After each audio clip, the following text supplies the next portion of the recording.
నమస్తే welcome to our channel నేను కుప్పా పద్మిని ప్రస్తుతంతో పాటు ప్రముఖ ఆధ్యాత్మికవేత్త లలిత ఉపాసకులు వాస్తు జ్యోతిష పండితులు వాస్తు జ్యోతిష శిక్షణ నిపుణులు బ్రహ్మశ్రీ నానాజీ పట్నాయక్ గారు మనతో పాటు ఉన్నారు మాట్లాడదాం సార్ నమస్తే సార్ శ్రీమాత్రే నమః సార్ మాఘమాసంలో ఎప్పుడెప్పుడు వస్తుందా అని ఎదురు చూసేటటువంటి రోజులలో మాఘ పౌర్ణిమ కూడా ఒక రోజు అసలు 15 రోజులు కూడా అద్భుతమైనటువంటి రోజులు వస్తుంటాయి అది రథసప్తమి అవ్వచ్చు భీష్మ ఏకాదశి అవ్వచ్చు పౌర్ణిమ అవ్వచ్చు వచ్చేస్తోంది ఈ శనివారమే మాఘ పౌర్ణిమ మహామాఘి అని కూడా పిలుస్తారు అలాగే మీరు లలిత ఉపాసనలో ఉన్నారు లలితా జయంతిగా కూడా జరుపుకుంటారు ఈ రోజు నేను చదవటం జరిగింది you the perfect person to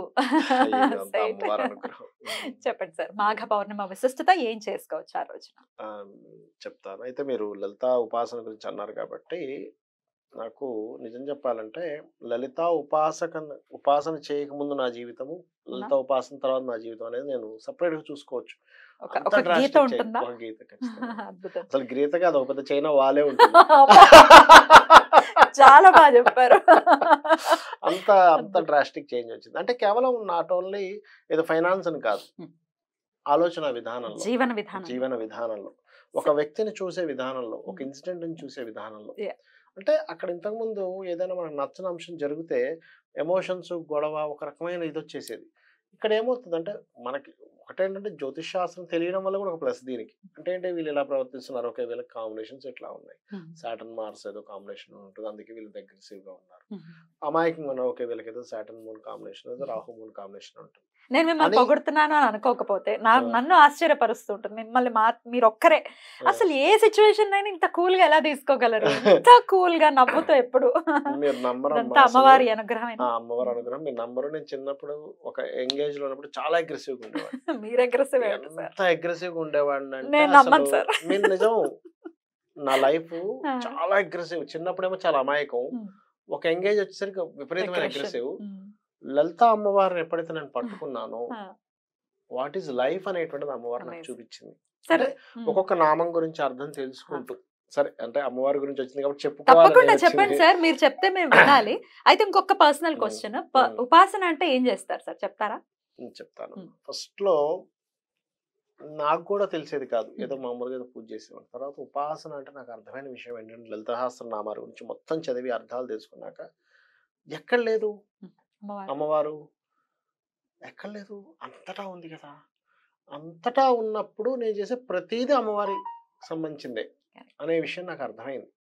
అలా అని సన్యాసి అయిపోవాలి. చాలా మంది ఏమనుకుంటారంటే భగవత్ ఆరాధన అంటే చాలా గృహస్థాశ్రమంలో ఉండకూడదు, ఇంకా ఉండకూడదు, ఏదో సన్యాసత్వం తీసుకోవాలనుకుంటారు. అది కాదు. నువ్వు అన్నీ చేస్తూ దేనికి అంటకుండా ఉండగలగాలి. అష్టవక్ర గీతలో కూడా జనక మహారాజుకి అష్టవక్రుడు చెప్తాడు. అష్టవక్ర గీత మీరు విన్నారు కదా. చెప్పాక ఏం చేస్తానంటే జనక మహారాజు నేనెవరో నాకు అర్థమైపోయింది, నేను ఒక ఆత్మస్వరూపాన్ని, నాకు మొత్తం అర్థమైపోయింది అంటే అష్టవక్రుడు అడుగుతాడు, మరి నీకు అర్థమైపోయింది కదా, మరి నీకు ఈ రాజ్యం ఎందుకు అంటాడు. అంటే అప్పుడు అలా ఏం చెప్తాడంటే, అలా కాదు, ఇది నా బాధ్యత, ఇది నేను కాదు అనుకుంటాను. అలా ఏంటంటే ఉపాసన చేసినప్పుడు, లలితా అమ్మవారు ఉపాసన చేసినప్పుడు జరిగే ఫలితం ఏంటంటే అమ్మ, అసలు మనకి ఏం జరుగుతున్నా కూడా సంబంధం ఉండదు. నాకు ఈ బాధ, సంతోషమా ఇవన్నీ కాదు, అంతా నువ్వే అనేటువంటి స్టేజ్కి వెళ్తాం మనం. అందులో ఎటువంటి డౌట్ లేదు. మనం ఇంకా ప్రయాణంలో ఉన్నా, నేనేమి అంత గొప్ప ఇదేం కాదు. బట్ ఒక జర్నీ మాత్రం జరుగుతుంది. నాకు కూడా అప్పుడప్పుడు, ఇప్పుడు కూడా నాకు కూడా అప్పుడప్పుడు చిన్న చిన్న కోపం వస్తుంది. అంటే ఏంటి, ఎప్పుడు వస్తుంది కోపం? నాకేదో నష్టం జరిగినప్పుడు రాదమ్మా కోపం. నాకు పర్సనల్ గా ఎటువంటి నష్టం జరిగినా నాకు అస్సలు కోపం రాదు. అవతల వాళ్ళకి చెప్తుంటే చేయకపోతే కోపం వస్తుంది. అంటే నువ్వు బాగుపడతావు నాయనా, ఇది చెయ్యు అని చెప్తుంటే కూడా వాళ్ళు విస్మరిస్తున్నారు అనుకుంటా, బద్దకిస్తున్నారు అనుకుంటారే, దారి చూపిస్తే కూడా వీళ్ళు వినరేమిటి, అక్కడ కోపం అవసరం. అక్కడ కోపం, ఆ కోపాన్ని కూడా మీరు నటిస్తారు అంతే, నిజంగా కోపపడడం అనేది ఉండదు. అంటే 99% కొంచెం వాళ్ళు దారిలో ఉంటే బాగుంటుంది. అంటే ఏమీ లేదు, అయ్యో పాపం వీళ్ళు ఈ రూట్ లో వెళ్ళి బాగా పాడైపోతున్నారే, ఇలా కాకుండా ఇలా చేసుకుంటే బాగుంటది కదా, వీళ్ళు ఎందుకు అంటే వాళ్ళ గ్రహస్థితి వినబడేలా చేయట్లేదు అనిపిస్తుంది నాకు, అంతే మించలేదు. సరే మనం మాఘ పౌర్ణమి దగ్గరికి తప్పకుండా. ఆన్ దిస్ నోట్ మీ సాంగత్యాన్ని ఈశ్వరుడు నాకు ఇచ్చినందుకు నేను కృతజ్ఞతలు తెలియజేస్తున్నాను. Thank you so much for your time always. చెప్పండి సార్, మాఘ పౌర్ణిమ. మాఘ పౌర్ణమి ఇక్కడ ఏంటంటే మాఘమాసానికి ఒక ప్రత్యేకత ఉందమ్మా. అదేమిటి అంటే ఉమ్, మనం ఇందాక ఎపిసోడ్లో చెప్పుకున్నాం, తీర్థ స్నానాలు ఉమ్, ఈజ్ మోస్ట్ ఇంపార్టెంట్. అవును సార్. ఎందుకు అంటే ఈ మాఘమాసంలో తీర్థ స్నానం చేస్తే జరిగే ఫలితం ఏమిటి? ఈ శాస్త్రంలో ఏం చెప్పారంటే అపమృత్యు దోషం పోతుంది. ఉమ్, ఆయుష్ లేదండి అంటుంటారు. అసలు జాతక చక్రం చూసి ఏమండి ఆయుష్ లేదు, అపమృత్యు దోషం ఎప్పుడేమవుద్దో తెలియదు. లేదా అపమృత్యు దోషం అనే కాదు, లైఫ్లో వెళ్తూ ఉంటే సడన్గా ఒక టర్న్ తీసుకుంటుంది లైఫ్. చూసారా, ఎంత బాగుండే వాళ్ళం అండి, సడన్గా మొత్తం పోయి అంటారు. అటువంటి దోషాలు పోతాయి. ఉమ్, ఉమ్, మాఘ పౌర్ణమిలో ప్రత్యేకంగా స్నానం చేస్తాయి. ఉమ్, రెండవది శాస్త్రంలో చెప్పింది ఏమిటంటే గోదానం ఇమ్మన్నారు. గోదానం ఇవ్వలేని వారికి ఇంకొక ప్రక్రియ చెప్పారు మాఘ పౌర్ణమి రోజు. ఏం ఇంకో చెప్పారంటే ప్రత్యామ్నాయం ఏంటి సార్? ప్రత్యామ్నాయం ఏమిటంటే అది ఉమ్, నువ్వులతో గోవును తయారు చేయమని చెప్తారు. ఓ, ఇది నల్ల నువ్వులా ప్రత్యేకత. సార్? నల్ల నువ్వులా? నల్ల నువ్వులైనా తెల్ల నువ్వులైనా ఏ నువ్వులైనా నువ్వులతో ఎలా తయారవుతుంది? చేయొచ్చు అమ్మ. బెల్లం కలిపితే ఆ, దాని షేప్ వస్తుంది. షేప్ యాజ్ వస్తుంది. ఇట్ ఈస్ గా శిల్పి చెక్కినట్టు చెప్పాల్సిన ఆ, పని లేదు. ఆ, కొంచెం correct. గోవు అని అర్థమయ్యేలా పెట్టుకొని Correct. దాని దానంగా ఇమ్మని చెప్పింది శాస్త్రం. తత్ఫలితమా సార్? తత్ఫలితం ఉమ్, ఏమిటి అంటే వంశాభివృద్ధి. ముఖ్యంగా మాఘమాసంలో మీరు పిడికెడు నువ్వులు దానం ఇచ్చారనుకోండి, అందులో ఎన్ని నువ్వులు ఉన్నాయో అన్ని వేల సంవత్సరాలు మీకు మోక్షం కానీ ఉమ్, దేవతా అనుగ్రహం కానీ కలుగుతుందని చెప్తారు బా, శాస్త్రంలో. అద్భుతం సార్. ఉమ్, అలాగే గోవుని ఇవ్వచ్చని చెప్తుంది, నువ్వులతో చేసింది ఇవ్వచ్చని చెప్పింది. లేదా మాఘమాసం మాఘ పౌర్ణమి రోజు ఇంకో ప్రత్యేకత ఉంటుంది, చెప్తాను చూడండి. మనకి ఆ, గోవు ఆకారంలో ఉండేటువంటి కొన్ని బొమ్మలు ఉంటాయమ్మా. ఉమ్, అందులో నెయ్యి పోసి నెయ్యితో చేసినటువంటి ఉమ్, గోవును కూడా దానం ఇవ్వమని చెప్తుంది ఓ, శాస్త్రం. ఉమ్, అద్భుతం. ఉమ్, ఉమ్, అలా కూడా చెప్పింది శాస్త్రం. ఆ రకంగా కూడా ఇవ్వచ్చని. రైట్. అయితే నేను మీకు ఇందాక ఆల్రెడీ ఒక ఎపిసోడ్లో చెప్పాను, మంచం దానంగా ఇస్తారు ఉమ్, అనేటువంటిది. ఎందుకంటే ఉమ్, మంచాన్ని ఎందుకు దానం ఇస్తారో చెప్తాను నేను మీకు. మకా నక్షత్రానికి మంచానికి సంబంధం ఉంటుంది. ఎలా సార్?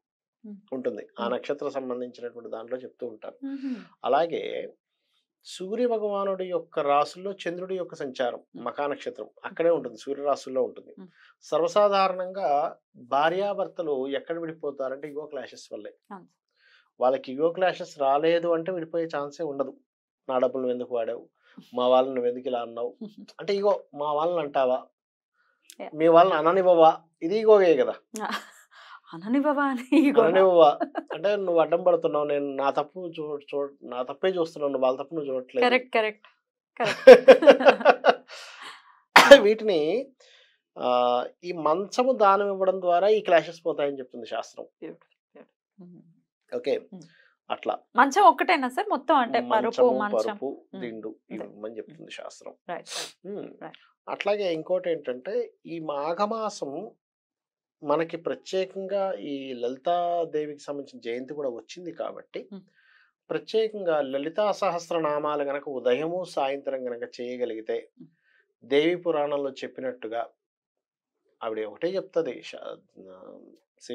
మన దేవి పురాణంలో. ఎవరైతే దేవి భాగవతంలో ఏం చెప్తుందంటే ఒకటే చెప్తుంది, ఏంటంటే అష్టమి నవమి చతుర్దశి ఇవి ప్రత్యేకంగా చెప్పింది.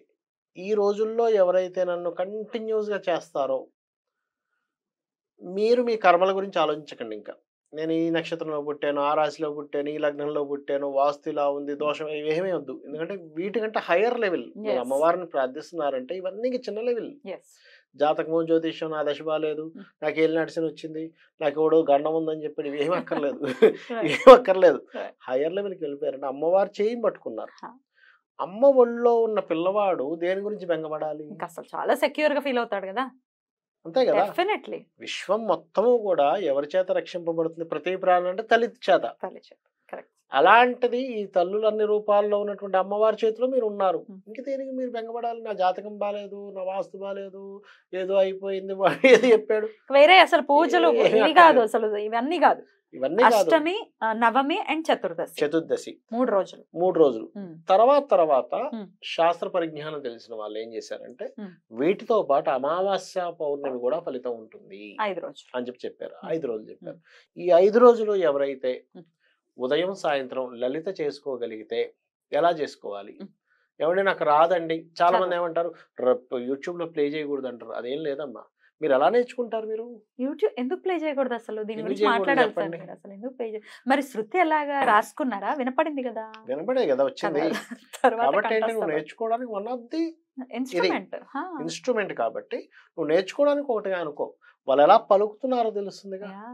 అందరికీ గురువులు ఉపదేశాలు రావాలంటే ఎక్కడ దొరుకుతుంది చెప్పండి. ఎగ్జాక్ట్లీ. చాలా మంది నాకైతే మొన్న ఒక ఆవిడ వచ్చి, ఏమంటే మేము మా ఇంటి దగ్గర ఒక టెంపుల్ ఉంటుంది, ఆ పురోహితులు చెప్పారు లలిత సహస్రనామాలు చేయకూడదండి అని. నాకైతే ఎంత బాధేసిందంటే, లలితా సహస్రనామాలు చేయకూడదా? గుప్తంగా నేను విన్నాను. ఎవరైనా చేయొచ్చని ఫలశ్రుతిలోనే ఉంది. గుప్తంగా ఉన్నది ఇది చేయకూడదని నేను కూడా విన్నాను సార్. ఒకటి చేయకూడదు. ఒకటి ఏం చేయకూడదో చెప్తారు. తప్పు పలకకూడదు, తప్పు నువ్వు పలకకూడదు, అది అది నేను ఒప్పుకుంటా.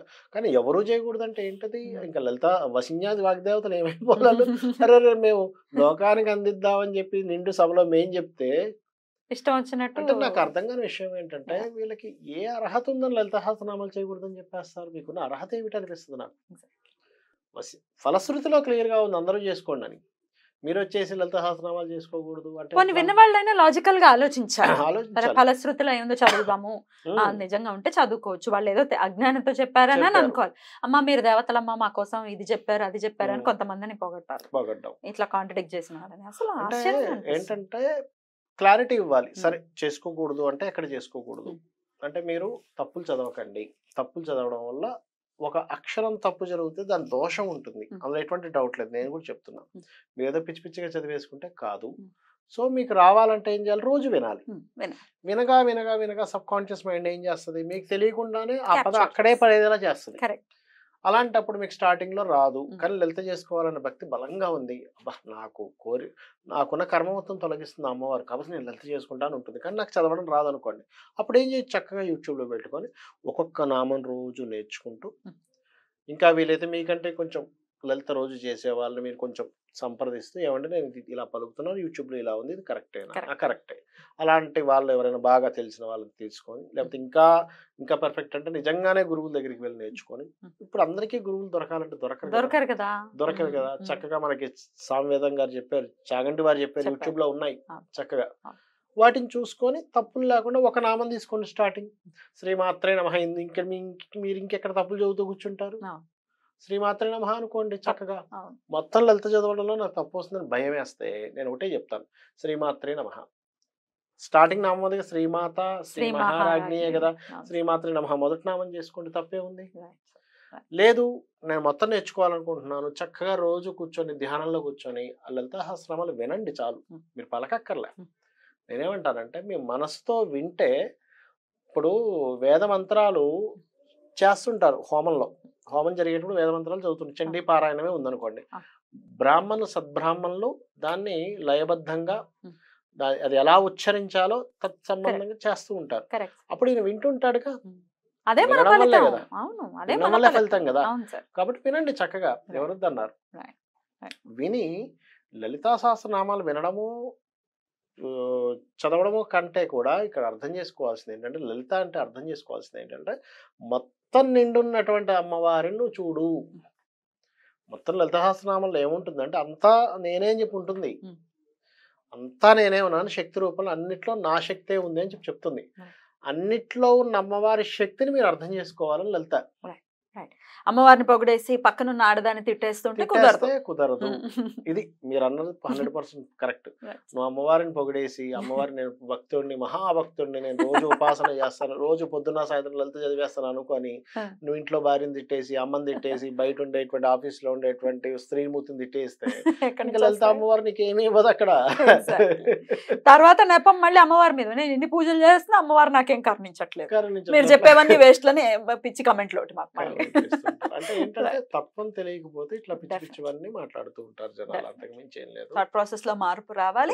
మాఘ పౌర్ణమిని చక్కగా అందరూ వినియోగించుకోవాలి. అయితే రాత్రి పౌర్ణమి చంద్రుడిని చూస్తూ కూడా చూస్తూ మనకి సహజంగా పౌర్ణమి తిథి రోజు చేసి చనివిడి చేస్తుంటారు కదమ్మా. ఎందుకంటే మనకి జ్యోతిష్ శాస్త్రరీత్యా చంద్రబలం చాలా ముఖ్యం అని చెప్తుంటారు శాస్త్రంలో. చంద్రబలం లేదనుకోండి మనకి ఎన్ని యోగాలన్నా వేస్ట్ అని చెప్తారు. చంద్ర రవి బలాలు చాలా ముఖ్యం. ఎందుకు అంటే చూడండి, ఎన్నున్నా మనసు స్థిమితంగా లేదు, పెద్ద బంగ్లా ఉంటుంది, మనస్థిమితంగా లేదు, నిద్ర పట్టదు, ఆ బంగ్లాకి వెళ్ళినా మనశ్శాంతి ఉండదు.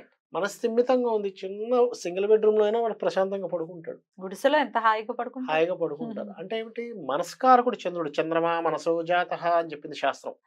వేదం చెప్పింది. అంటే ఏంటి, చంద్రుడు మనసుకు కారకుడు కాబట్టి నువ్వు చంద్రుడు నిండు పౌర్ణమి ఉన్న రోజు గనక నువ్వు అమ్మవారే ఆ చంద్ర రూపంలో ఉంది, అమ్మవారే ఆ సూర్య రూపంలో ఉంది అని అనుకుంటూ నువ్వు లలితాసహస్రనామాలు చదవగలిగితే అమ్మ యొక్క చల్లని చూపు నీ మీద పడడం వల్ల నీ మనసు ప్రశాంతంగా ఉంటుంది అని చెప్తుంది శాస్త్రం. ఖచ్చితంగా చేసుకోవాలి. చదవడం రాకపోతే వినండి, చేసుకోవాలి.